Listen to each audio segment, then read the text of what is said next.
Today in this video, I'm going to speak a little about why some of you do not have any experience while meditating or while concentrating. There's a lot of information available on YouTube, on the net, which probably could be guided meditations or guided rituals. I also present a lot of them to you on my YouTube channel, Nehaa Goyal Stream Reading. A lot of them get back to me saying that while others were sharing their experiences, that they saw this or they felt this, they say that I did not feel anything. There was nothing which happened in my body. There was no experience that I can tell you, Neha. So why is that?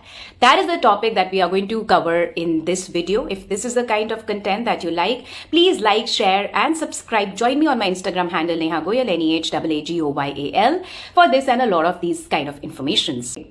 Namaskar, this is me, Nehaa Goyal, from Nehaa Goyal Stream Reading, your empowerment coach, tarot reader, numerologist, and DNA astrologer. What I do with my work is I bring together the information of divinities such as astrology, tarot, and numerology. Plus, I'm a neurolinguistic programming coach, so I present it as a mix for you all to empower yourself to make you self-sufficient. First, you grew up too soon. For a lot of people, responsibilities in life or a sense of responsibility in life came too soon, which is why they were not able to experience their childhood as a child is supposed to, but was made to feel circumstantially responsible for the experiences of people around them and the feelings of people around them. For example, if you are somebody who was not allowed to throw a tantrum while you were growing up, that brings about a confusion in feelings, which means I'm feeling this way. I mean, that's what goes on in a child's mind, that I'm feeling this way, I'm feeling uncomfortable, I feel like crying or I feel like throwing a tantrum.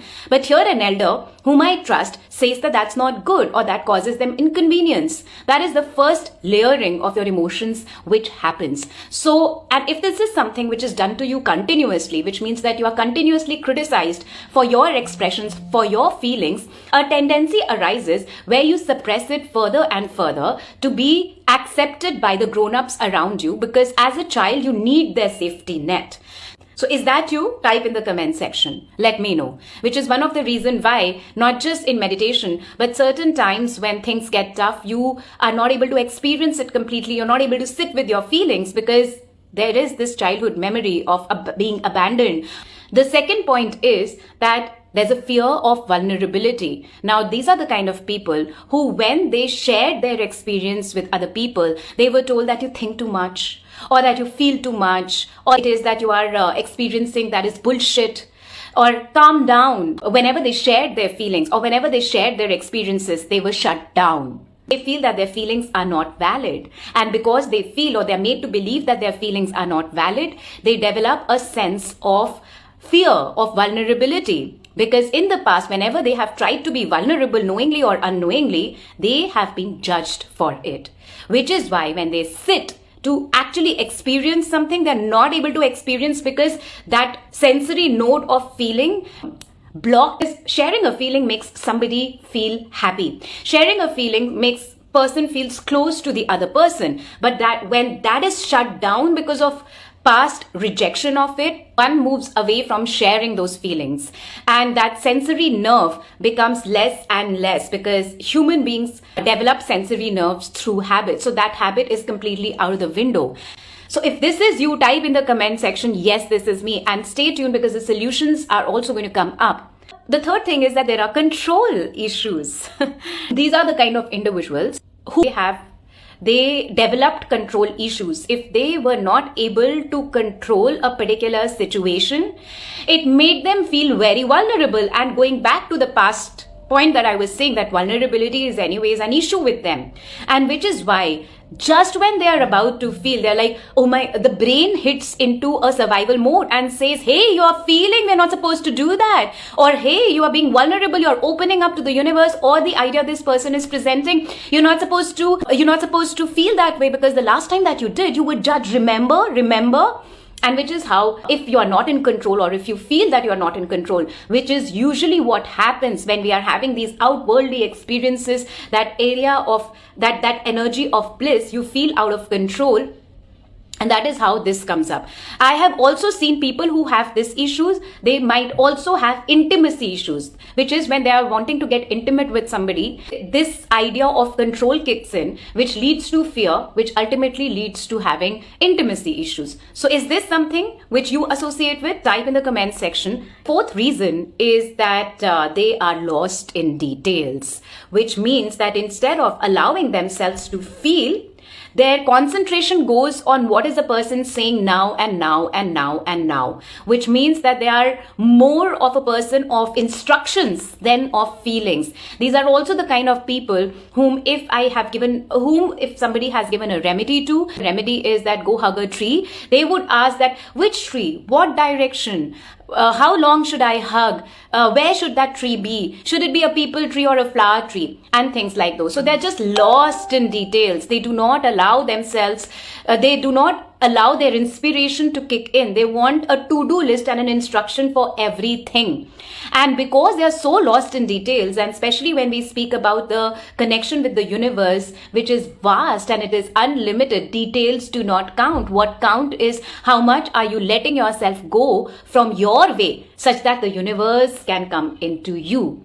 These are the top 4 reasons I have seen why people are unable to be in gratitude or to experience the now fully and completely. Please type in the comment section, does that help you? Also understand that your experience can be very unique to you. It doesn't have to be just as this other person had it or whatever you see in the comment section. So if there was a beautiful experience and somebody saw flowers but you saw nothing, that's okay. That's okay. Get yourself out of the way. Stop wanting it to be a particular way. Let yourself have your own unique experience, and sometimes your own unique experience is no experience at all.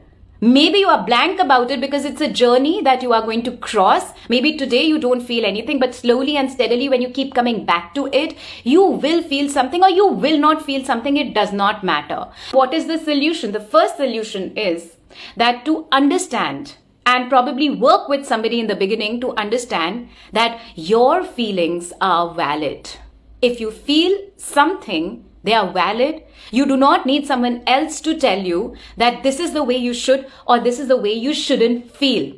Look at yourself in the mirror every day as soon as you wake up with a broad smile and say, hey honey, your feelings are valid. Even when you don't feel anything, that in itself is a feeling and that is valid. You don't have to push yourself for any experience. Whatever you are experiencing is valid. If you're not experiencing anything, that is also an experience and that is valid. Second thing is that, as I said, that these are certain people who have control issues because if they're not in control, they feel that they will be vulnerable and vulnerability is not their strongest of the point. Now, what you can do in such a situation is practice vulnerability, practice speaking out your mind and practice speaking out your feelings. Join a close group of friends where you are sharing your feelings with them and dropping the fear of judgment. These are also certain times those relationships which have stuck by you forever, for the longest. Go and express yourself. Speak it out. And if at first you're not able to speak it out to someone else, sometimes what we do is that we reject our own feelings. So stand in front of the mirror and if you're feeling vulnerable, tell it to the mirror that this is how you're feeling, that I feel rejected or I feel suppressed or I feel that particular situation happened in my childhood and this is how it made me feel. You can also write a journal for it. The idea is to drain it out from the brain such that you are able to process it. And this is a hack which I have seen working beautifully for my empowerment coaching clients. They have been able to, over a period of time, they have been able to process their feelings and compassionately share it with other people as well. The third hack is go in a garden. Notice the colors around you. So notice, come to every time whenever your mind drags, come to the now and notice, oh, I see a flower and its color is yellow and that is such a bright yellow and oh, it has this pollen inside and it is so beautiful, or oh, there's a honeybee around, so concentrate on the honey. So which means that keep coming back to this particular one thing that you want to concentrate on and try and experience it completely. Try and see how that truly makes you feel, or even if it is not making you feel, that's okay as well. But just keep coming back to concentrating on that one thing. And slowly and steadily, when you have done that, just broaden it, like, maybe start noticing a couple of other things around you. But with an intention that for this particular period, I'm going to concentrate on this one flower, this one leaf, or this one particular plant, and try and observe what is the ecosystem around it. What are the animals coming there? What are the smells that it is exuding? How each leaf is unique, how each flower is unique, which flower is hugging the other flower, and just try and, gather that information about this one particular plant. So these are certain things which I have seen working beautifully for people in general. And if you are somebody who is willing to know your own personal hack, I do offer personal inner child healing as well as empowerment coaching sessions. In case you want to experience those, you can write to me on my Instagram handle, Nehaa Goyal, NEHAAGOYAL. All the links to connect with me are in the description, because you deserve the best and you deserve to experience what you are here to experience. Beautiful, amazing. Namaskar. Radhe Radhe.